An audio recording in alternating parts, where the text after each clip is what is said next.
Seiring dengan masuknya agama Islam di abad ke-15, maka pamor kerajaan Pajajaran makin memudar, terutama setelah Kesultanan Banten di bagian barat dan Kesultanan Cirebon di bagian timur menyatakan merdeka, dan tidak mau lagi berada di bawah kekuasaan kerajaan Sunda Galuh atau Pajajaran. Tentu hal ini sangat ironis, karena Kesultanan Cirebon didirikan oleh Pangeran Walang Sungsang yang merupakan anak dari Sri Baduga Maharaja, Kanjeng Gusti Prabu Siliwangi, dan Kesultanan Banten didirikan oleh Syarif Hidayatullah atau Sunan Gunung Jati, putra dari Dewi Rara Santang, adik Walang Sungsang, dan anaknya, Hasanuddin. Mereka berhasil merebut Banten setelah memanfaatkan wafatnya penguasa Banten yang dikenal dengan nama, Sang Hyang. Bersama pasukan Demak mereka menghabisi pasukan kerajaan Pajajaran yang ada di Banten. Sungguh miris, kerajaan Pajajaran dihancurkan dari dalam, oleh anak dan cucunya Sri Baduga Maharaja Kanjeng Gusti Prabu Siliwangi. Pada tahun 1579, Kesultanan Banten di bawah pimpinan Sultan Hasanuddin dan anaknya Maulana Yusuf, meruntuhkan sisa-sisa kejayaan kerajaan Pajajaran, setelah berhasil menghancurkan pasukan Prabu Surya Kancana di tempat pengasingannya di daerah Pulau Sari, Pandeglang.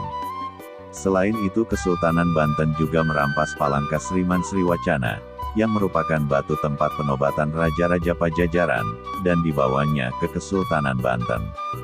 Maulana Yusuf merasa berhak atas tahta Pajajaran, karena merasa masih ada garis keturunan dari buyut perempuannya, yaitu Dewi Rara Santang yang merupakan putri kerajaan Pajajaran. Namun seperti sikap semua ksatria Pajajaran lainnya, mereka memilih perlaya dan binasa, serta hancur lebur tutumpuran, daripada harus serah bongkokkan atau menyerah kepada musuh. Sementara itu, Raja Pajajaran terakhir, Prabu Surya Kancana Sang Harismaung, memutuskan untuk Ngahyang. Namun sebelum itu dia sempat memerintahkan 4 orang bangsawan kerajaan atau Kandagalante, yang sangat dipercayainya untuk menyelamatkan mahkota Raja Pajajaran, yaitu Mahkota Binokasi Sang Hyang Pake. Keempat orang itu adalah Batara Sang Hyang Hawu yang lebih dikenal dengan Embah Jaya Perkosa, Batara Pancar Buana atau Eyang Terong Peot, Batara Dipati Wirajaya atau Nangganan, dan Batara Sang Hyang Kondang Hapa. Saat itu Prabu Surya Kancana yang terluka parah akibat peperangan, dibawa menyingkir oleh 4 orang Kandagalante dari arena pertempuran ke hutan pedalaman di daerah Pandeglang. Di antara cucuran darah yang membasahi seluruh tubuhnya, Prabu Surya Kancana meminta 4 orang kepercayaannya untuk berhenti di pinggir sebuah sungai. Salah satu Kandagalante yaitu Batara Sang Hyang Hawu, membimbing Prabu Surya Kancana untuk duduk di bawah sebuah pohon besar, sedangkan ketiga Kandagalante lainnya segera berpencar untuk mengawasi keadaan karena khawatir musuh akan mengejar. Batara Sang Hyang Hawu, aku merasa bahwa kita tidak akan bertahan. Aku sudah tidak lagi mengenali mana kawan mana lawan, ujar Sang Prabu sambil menahan sakit. Benar Gusti Prabu, banyak dari pemimpin pasukan kita yang berkhianat. Mohon maafkan hamba yang tidak mampu menjaga kehormatan Gusti Prabu dan kerajaan, balas Batara Sang Hyang Hawu lirih, menahan beban rasa amarah yang membuncah di dadanya. Sudahlah Batara, ini sudah kehendak Sang Hyang Widi, dan sebagai manusia kita hanya bisa menerimanya. Hanya satu permintaanku kepadamu Batara, sebelum kita berpisah, ujar Prabu Surya Kancana lirih. Apapun perintahmu Gusti Prabu, akan saya laksanakan, dengan jiwa saya sebagai taruhannya, jawab Batara Sang Hyang Hawu lantang. Aku perintahkan engkau wahai Batara kepercayaanku, untuk membawa mahkota ini ke kerajaan Sumedang Larang, dan temuilah Nalendra Pangeran Kusumadinata. Sampaikan kepadanya bahwa Pajajaran sudah runtuh, dan aku meminta anaknya yang bernama Pangeran Angkawijaya, untuk meneruskan terah kerajaan Pajajaran, titah Prabu Surya Kancana pelan tapi tegas. Baiklah Gusti Prabu, hamba akan segera mempersiapkan segalanya untuk kita berangkat ke kerajaan Sumedang Larang. Tapi sebelum itu, izinkanlah hamba mengobati Gusti Prabu, jawab Batara Sang Hyang Hawu lirih. Prabu Surya Kancana tersenyum dan menggelengkan kepalanya. Tidak Batara, aku tidak perlu kau obati dan aku tidak akan ikut. Aku ingin segera meninggalkan Buana Panca Tengah yang kian tidak karuan ini.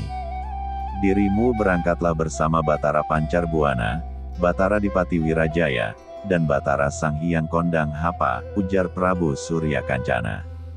Batara Sang Hyang Hawu tertunduk sedih, karena berarti inilah pertemuan terakhirnya dengan Prabu Surya Kancana, Nalendra Pajajaran yang sangat dicintai dan dihormatinya. Seketika, dadanya dipenuhi dendam dan kebencian kepada Kesultanan Banten dan Kesultanan Cirebon, yang dianggapnya sebagai keturunan keluarga kerajaan yang telah durhaka dan berkhianat kepada leluhur mereka, Kerajaan Pajajaran. Baiklah Gusti Prabu, hamba akan menjalankan semua titahmu, tapi sebelum itu, izinkan hamba untuk kembali ke medan pertempuran. Akan hamba hancurkan semua pasukan Banten dan pasukan kita yang telah berkhianat, ujar Batara Sang Hyang Hawu. Suaranya bergetar menahan sedih dan amarah yang semakin membuncah di dadanya. Tidak Batara, kau tidak aku izinkan untuk kembali ke medan pertempuran. Aku tahu, dirimu menghormati darah Karuhun Siliwangi yang ada di Kesultanan Banten. Kau tidak mau mengeluarkan semua kesaktianmu untuk melawan Maulana Yusuf. Tapi sudahlah, ini kehendak Sang Hyang Widi. Lebih baik kau segera berkemas untuk berangkat ke Sumedang Larang, ujar Prabu Surya Kancana. Dan ingat, kalian jagalah Pangeran Angkawijaya seperti kalian menjagaku. Setelah dia menjadi raja pewaris Pajajaran yang runtuh, berilah dia gelar Prabu Gesan Ulun, sambung Prabu Surya Kancana. Selesai berkata demikian, Prabu Surya Kancana melepaskan mahkota binokasi Sang Hyang Pake dari kepalanya, lalu menyerahkannya kepada Batara Sang Hyang Hawu. Sekarang panggil Batara Pancar Buana, Batara Dipati Wirajaya, dan Batara Sang Hyang Kondang Hapa ke sini, ujar Prabu Surya Kancana. Setelah menerima mahkota binokasi Sang Hyang Pake dari tangan Prabu Surya Kancana, Batara Sang Hyang Hawu segera membuka baju dan membungkus mahkota tersebut dengan bajunya dan meletakkannya di hadapan Prabu Surya Kancana. Setelah itu, Batara Sang Hyang Hawu memberi kode dengan suitan kepada ketiga teman Kandaga Lante lainnya yang sedang berjaga-jaga. Sekejap kemudian, melayang turun dari atas pohon dari seberang sungai Tiga Bayangan, yang tidak lain adalah Batara Pancar Buana, Batara Dipati Wirajaya, dan Batara Sang Hyang Kondang Hapa. Ketiganya segera duduk di belakang Batara Sang Hyang Hawu sambil mengangkat kedua tangannya, sebagai tanda hormat kepada Prabu Surya Kancana. Prabu Surya Kencana tersenyum lalu berkata, "Wahai ketiga abdiku, aku sangat menyayangi kalian seperti aku menyayangi Batara Sang Hyang Hawu. Kalian berempat adalah abdi yang sangat setia.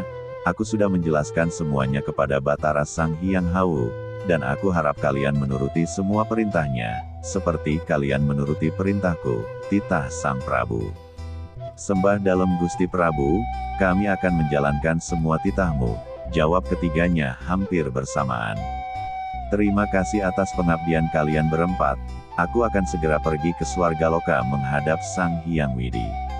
Aku harap jika saatnya tiba, kita akan segera bertemu di Swargaloka," kata Prabu Surya Kancana.